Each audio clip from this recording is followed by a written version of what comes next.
Hey, welcome back to another episode of Infinite Love with Kate. 2 episodes left, and I am done with season 5. Where did all that time go?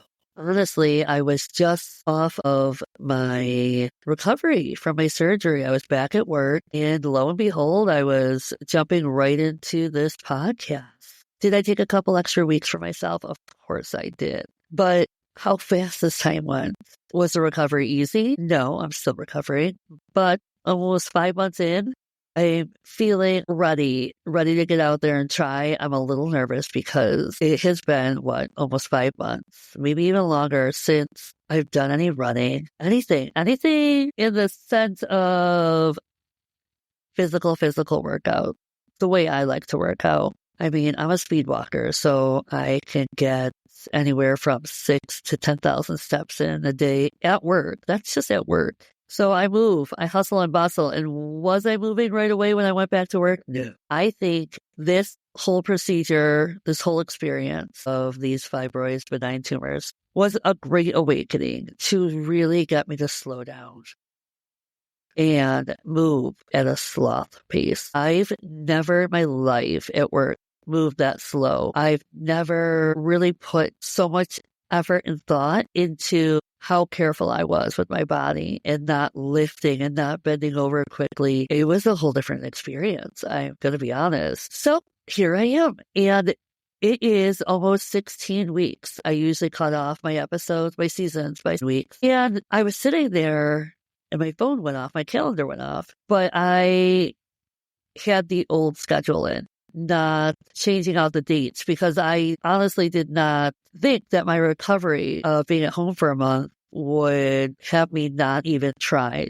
or attempt to do a podcast. I had no energy. There was nothing in me to say, ooh, let's get up and do a podcast recording. I really thought I was using my childhood recovery tactics where I would just get up and bounce back. Not this 44-year-old. No, man. So the humor got me, and I made the ultimate decision to delay my podcast season, which is fine. I mean, the type A in me, I'm not always type A, but there is a section of me that is type A.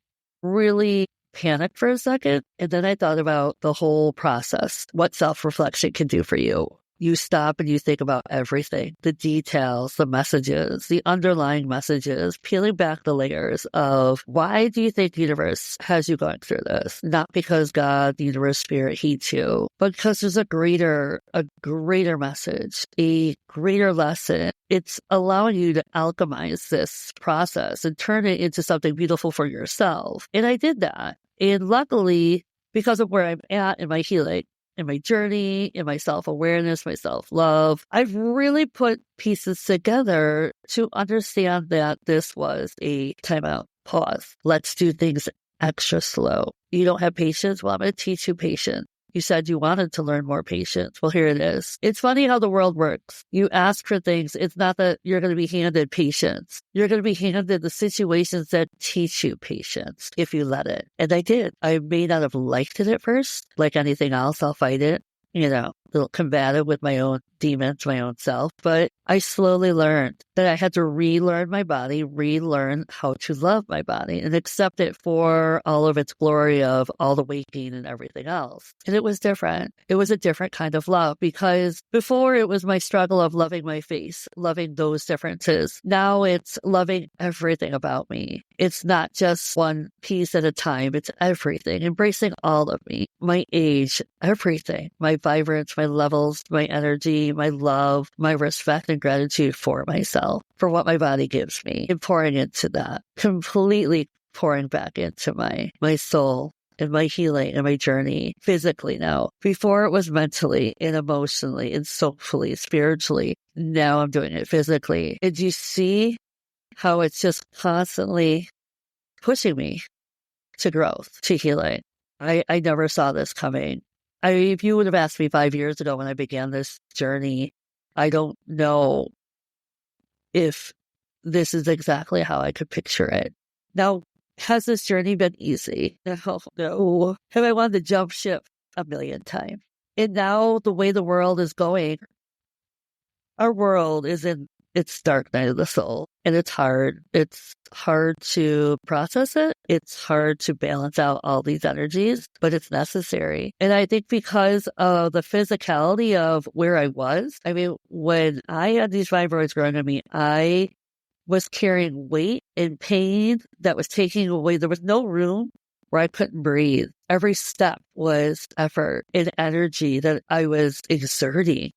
And I realized like now I'm ready. I'm ready to get up and I'm ready to do this fight and push myself and do the workouts and pour back into me physically. And while I'm doing all that and I'm thinking about it, it's for a greater purpose of that battle we have to go through now with the way the world is. I want to keep centered. I want to keep grounded. I want to hold nothing but love for all sides. I'm not going to sit here and say, choose one side. I say choose humanity. I say choose love, compassion. I don't care if you vote red, blue, green, yellow, orange. I'm going to say it over again. I don't want to hear it. I hate labels. Stop with the labels. When you peel all the labels back, can you honestly stare into that mirror and say, I love me and I love mankind? Stop with the judgment and the hate and the division.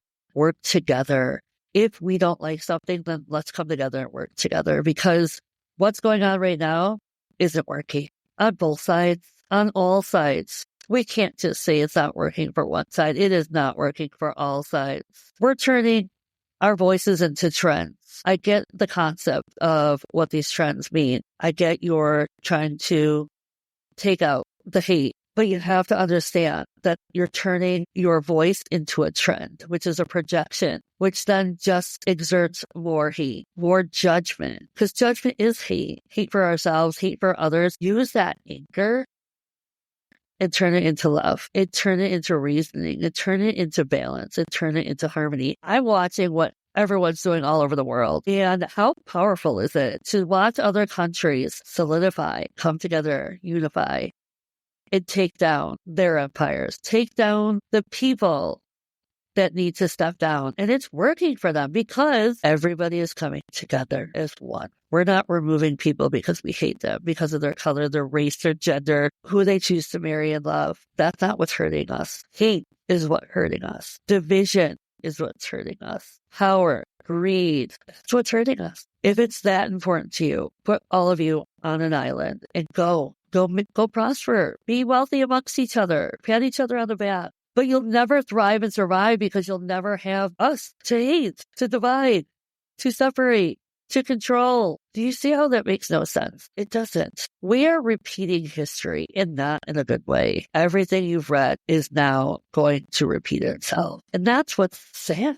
Meet my friend Charlie. He wanted to come visit because he knows this topic is serious, because he picks up on my energy, and I would say 99% of the time, I don't shut it off, but I don't sit with it. And then that 1% is reactive, is mine. I have to take accountability, is my projections, is my triggers. But that's the difference. I'm here taking accountability, but I choose to push forward. And I ask that all of you do too, with love. Come together with love. We aren't successful if we aren't working together. No one man, one woman, no one person is above all, unless we allow that to happen. And right now, that's what we're doing. No more.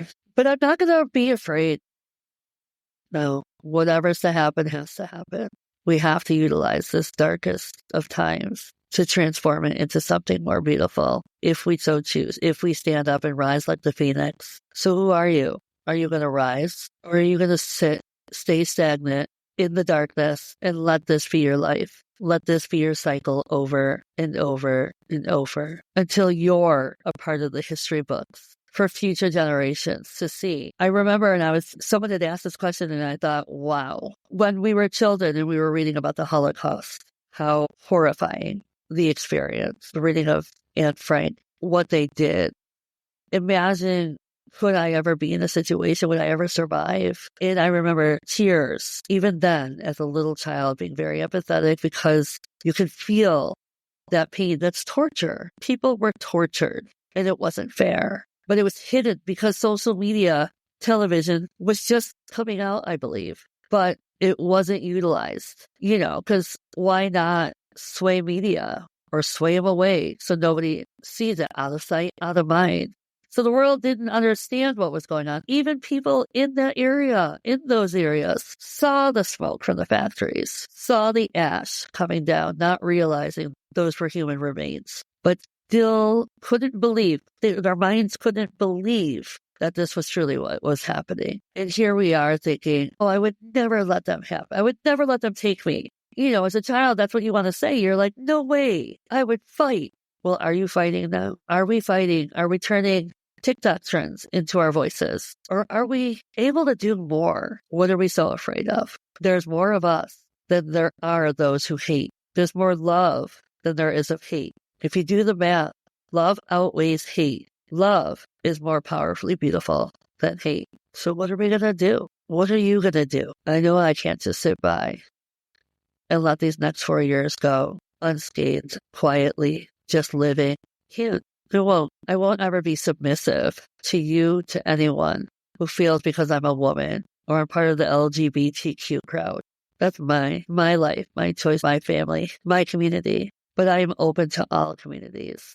I don't sit by a label. I endured all those labels all my life to not get to this place right here in 2025 and then watch the world separate and divide by more labels. Extremist, right, left, Democrat, Republican. Like I said, up, down, inside out. I don't care. Peel back those layers, peel back the labels, remove them, and tell me, who are you? Do you have a heart, a soul? Do you speak with compassion and kindness? Or do you project with fear, with anxiety, with judgment, with hate, with rhetoric? It's time you take accountability. It's time you stand in front of that mirror and ask yourself, is it because you're afraid? We shouldn't have our rights taken away from us. We are a democracy. This is the land of the free. Yet, does anyone feel so free? We're taking children away from their families, plucking them out of schools. They're not free. They're children about to be traumatized for life, unbeknownst to them where they're going to go. We're allowing people in power to turn a blind eye to the crimes, to the hate, to the sex trafficking. We're pardoning criminals. We're removing migrant workers. Well, now who's taking care of all the crops? You think you've opened up jobs, but ask yourselves, are you, as Republicans, going to place your children, your family members into those farms, into those positions to work? Unfortunately, this has become a society of content creation, technology, innovation, using their voices, their ideas in meticulous ways. I can't say I'm here all for it. Everyone should be working somewhere along the line, and you shouldn't be expecting to make all your money off of going viral, because that doesn't always work. And it also places you into a position of what's more important, the person laying on the street that just got beaten up, the fact that you have your phone out videotaping it. That's not viral. That's not love. That's not respect. That's insecurities of your own. We have to step away from that and stop fixating on that. We have to make a change in all areas of our lives, all over the world. We're going to keep running into more problems, bigger problems, if we don't stand up and use our voice and say, enough is enough. I don't want to become a part of a country that's about to go into World War III. That's not what I signed up for. It's not who I voted for. Never in my life have I ever thought that this country was in a position where we're standing alone. We're putting ourselves out there as alone. I mean, the ego is so big that we think we're that powerful that our own allies don't even want to work with us anymore. No one sees a problem with this. All it takes is one click. And the United States will see more detriment than ever before with Pearl Harbor or 9/11. And I don't wish that. I don't desire that. I know the world doesn't want that. So let's come together. Let's start making a change. Let's start helping our fellow man. Let's start helping the people that have lost so much in North Carolina, South Carolina, Tennessee, all those areas that were flooded, mudslides, hit by the hurricane, the devastation. California, now San Diego, LA. Let's help each other. More progress gets made when we work together, when we put down this greed and this power. If that's all you need, again, take yourself, put yourself with the rest of your buddies that make you happy. Put yourself in your own little bubble. Do it. But we're not robots. We're not here to be controlled. It's not going to work for you. I guarantee it. Nobody's going to abide by that. Freedom of speech, the Constitution, our rights. If you want this to be a man's world, you're going to be lonely. You want us to have more babies? Then be honest at least and say, you want us to have more white babies. That's what you want. Because your rhetoric is hate, is division, is discrimination. You've already removed women's rights. So It doesn't even make sense. How do you want more babies, but women can't even have their babies without going through A, B, C, D, E, F, G, H, I, J, K, L, M, N, O, P? Make it make sense, please. And make it make sense with compassion, because I have no time to be gaslit, manipulated, lied to, forced upon, yelled at. I don't. I'll sit there. I'll listen. Then I'll walk away. After I've spoken my piece, I'll walk away. I don't normally like talking about politics, because I'm going to try to sway away from it. Because the purpose of my episode really was the fact that 5 years ago was the first case of COVID. The pandemic was just in its awakening. I remember because I'm assuming, I can't say I had it, but I had been severely ill for 3 weeks coming off of Christmas break. And I remember I couldn't breathe. My chest was beyond heavy. Face was swollen, sinuses. I felt very fatigued. But the only reason I kept going was my other coach I believe she just had her baby. She was still on maternity leave. She had her baby in the fall. She was on maternity leave. And we were going downstate for Special Olympics. And so I had to, in my mind, I kept telling myself, you just got to do this. You got to do this. You got to go, you got to get it going. And I was just like, go, go, go. But I barely remember even teaching. I just remember gasping for air, like just praying I could catch my breath, and would go straight home and go right to bed, get back up. And I swear, I don't know why, but we were having practice all the time, and I just knew I had to keep going. And then we went on a family vacation to the Keys, Key West. It was the best thing for my body because I hit that warmth, I hit that sun, and that vitamin D, everything. Like, I went from my deathbed to like, lol, and it was fabulous. The trip was fabulous. I finally came out to my mom on this trip 5 years ago. That was the last person to really come out to within my family. And then I just came out to the world because I realized that I was coming out to people one at a time. There's too many that I just didn't really want to tell the story over and over. So I posted it. But anyways, that's the point. I reflected. It literally felt like what timeline am I on? Like a time warp. Because I know that since then, every year for 5 years, I wouldn't say celebrated, but we reflected upon, okay, a year ago, oh my God, COVID happened. 2 years ago, 3 years ago, blah, blah, blah. And I was doing that, but I have no recollection of it.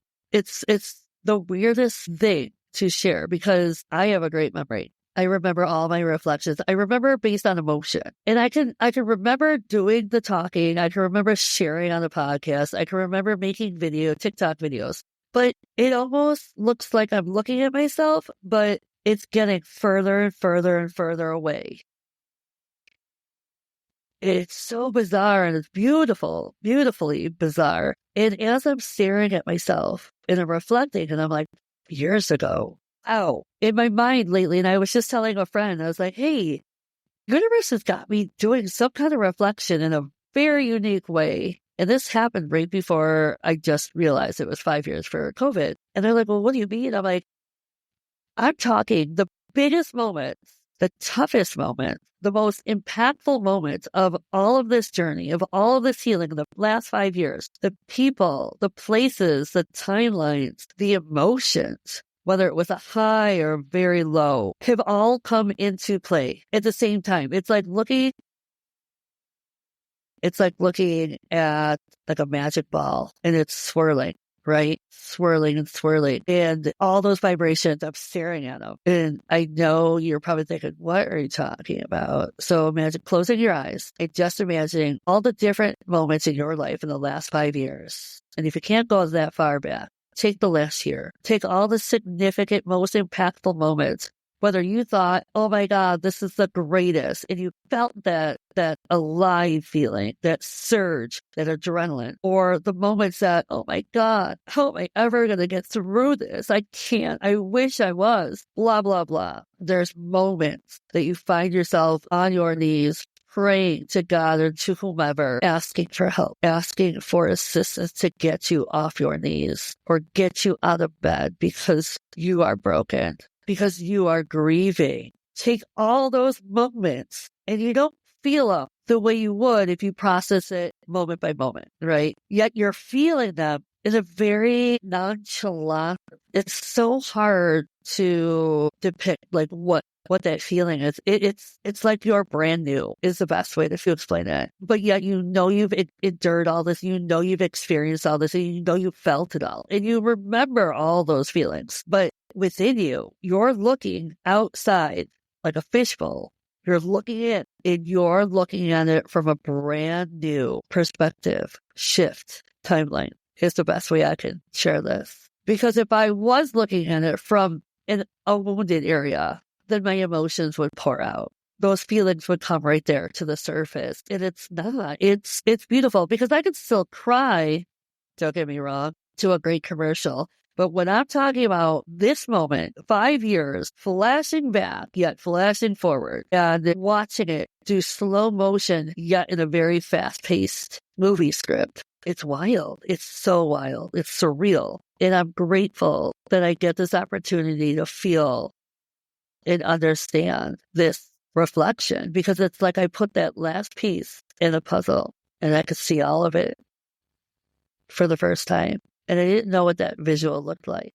When I first talked about puzzles and slowly beginning that healing journey and slowly putting one piece in at a time of my life, as I was breaking it apart, as I was feeling it, as I was sitting with it, as I was enduring all the feelings, not just one or two, but all of them: hate, pain, sadness, bitterness, ugliness, whole, shut down. Every feeling I had to own at some point in my life. Every feeling, good and bad, I had to embrace with love, with gratitude, with self-reflection that I am allowed to feel those things. I am okay. I won't ever reject myself. If the world rejects me, that is God telling me I am protecting you. And damn straight, I'm okay. If God pulls somebody out of my life, it's for that moment of protection. It hurts and I love them forever. I am okay. Which then takes me on to the next part of my journey.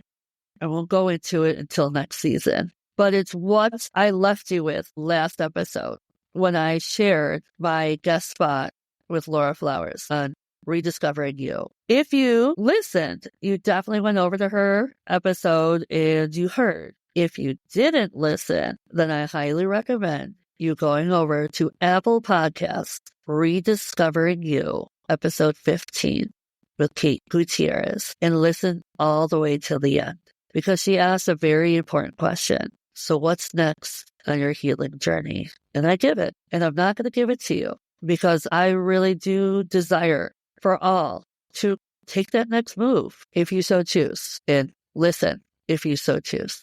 With gratitude and with love, I am Kate. This is Infinite Love with Kate. And I thank all of you for listening, for being here for me for this journey. But most of all, for allowing me to speak about what's going on in our world. As much as I'm not a political person that wants to get very political, I thank you for allowing me to share, as I have no problem listening and learning and putting it all together. But what I desire most is coming together. Thank you for your time. Thank you for your love. Stay blessed always.